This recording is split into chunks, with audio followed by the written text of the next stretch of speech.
Principal గారు, registrar ప్రొఫెసర్లు గారు, alumni of the government college for men. ఈ కాలేజీకి ఒక లెగసీ, ఒక ప్రత్యేకత ఉంది. ఎందుకంటే నాకు యాక్చువల్ నేను తిరుపతి నుంచి వచ్చాను. వెంకటేశ్వర యూనివర్సిటీలో వైరాలజీ ప్రొఫెసర్ని 32 years చేసి ఇక్కడికి గవర్నమెంట్ ప్లస్ యూనివర్సిటీ పెట్టిందని నన్ను నామినేట్ చేశారు. By not by appointment, by nomination by the government and both MHRD and state government.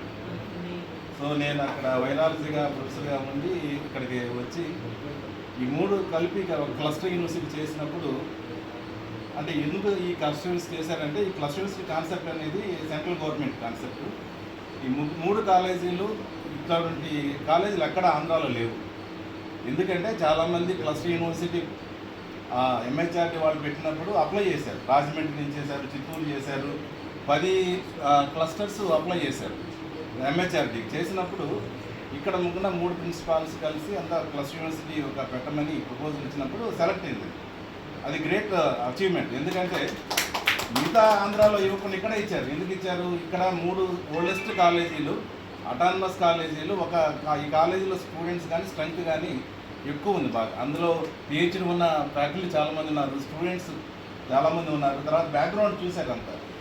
తర్వాత చేసి సౌత్ ఇండియాలో ఫస్ట్ టైం ఈ క్లస్టర్ యూనివర్సిటీ అనేది ఇక్కడ రావడము చాలా ఆనందదాయకం. ఎందుకంటే ఈ కాలేజీలకు స్ట్రెంగ్త్ని బట్టి ఇచ్చారు. సో దానివల్ల నేను విన్నప్పుడు ఈ గవర్నమెంట్ డిగ్రీ కాలేజ్, ఒక్కొక్క కాలేజీకి ఒక హిస్టరీ ఉంది.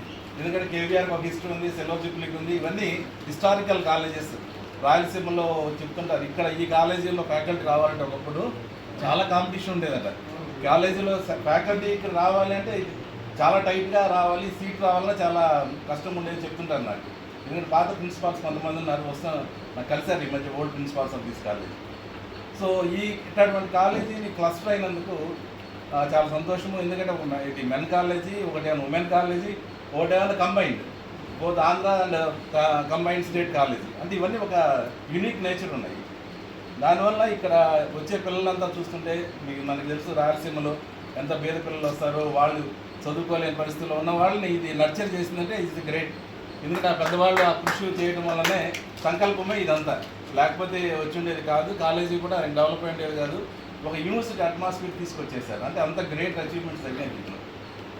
కానీ అన్ఫార్చునేట్గా ఏంటంటే ఈ కాలేజీలు డెవలప్ అవుతున్నాయి చూసి కొంతమంది ఏంటంటే ఈ కాలేజీలు ఆక్రమించుకోవాలి. ఇప్పుడు ఎన్సీసీ లాస్ట్ టైం వాళ్ళు, అలాగే ఇప్పుడు ఉర్దూ యూనివర్సిటీ కూడా వాళ్ళు ఈ బిల్డింగ్స్ మాకు ఇచ్చేయండి అని, అక్కడ కూడా సెలోజిబిలి కాలేజ్ బిల్డింగ్స్ కూడా వచ్చి పొలిటికల్గా అంతా చూసి పైన ఉర్దూ యూనివర్సిటీ ఇవ్వండి, కింద క్లస్టర్ యూనివర్సిటీ ఇవ్వండి, అలా ప్రపోజల్స్ కూడా పోయినాయి. దాన్ని వ్యతిరేకించాను.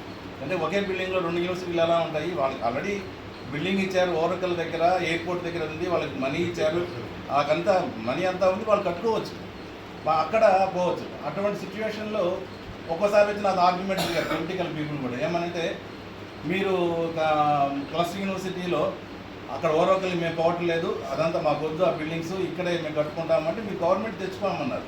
హఫీజ్ ఖాన్ గారు వచ్చి direct US argument with me చెప్పాను. నేను నథింగ్ పోయిందండి, సపరేట్ క్లస్టర్ కాన్సెప్టే different, Urdu university concept different.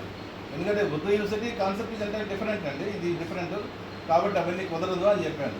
అంటే మళ్ళీ కొండ మీద కడుతున్నారు కదా, మీకు అక్కడికి పోవచ్చు కదా. That is also a part of the, ఈ 3 కాలేజీ కలిసే అది వచ్చిందండి. క్లస్టర్ కాన్సెప్టే అది. 3 కాలేజీలు కలిసి ఒక ఫండింగ్ ఇచ్చారు, ఎంహెచ్ఆర్డీ వాళ్ళు దాన్ని ఇచ్చారు డెవలప్. ఎందుకంటే 3 కాలేజీలో మంచి స్టాఫ్ ఉన్నారు, పిల్లలకి మంచి ఎడ్యుకేషన్ ఇవ్వాలని, రీసెర్చ్ చేయాలని, ఇండస్ట్రీ కొలాబరేషన్ పెట్టాలని, ఎడ్యుకేషన్ పాలసీ కొత్త పాలసీ ప్రకారం చేయాలని ఇచ్చారు. ఇవన్నీ కుదరదు అంటే ఏదో ఆర్గ్యుమెంట్ చేశారు. I think I don't care them. తర్వాత ఏమైందంటే దీన్ని రీపర్కేషన్స్ ఒకటి వచ్చేసి అక్కడ ఇన్ఫ్లుయెన్స్ బై ది పీపుల్. ఈ బిల్డింగ్స్ ఖాళీగా ఉన్నాయి, అసలు ఈ బిల్డింగ్స్ కట్టడమే లేట్.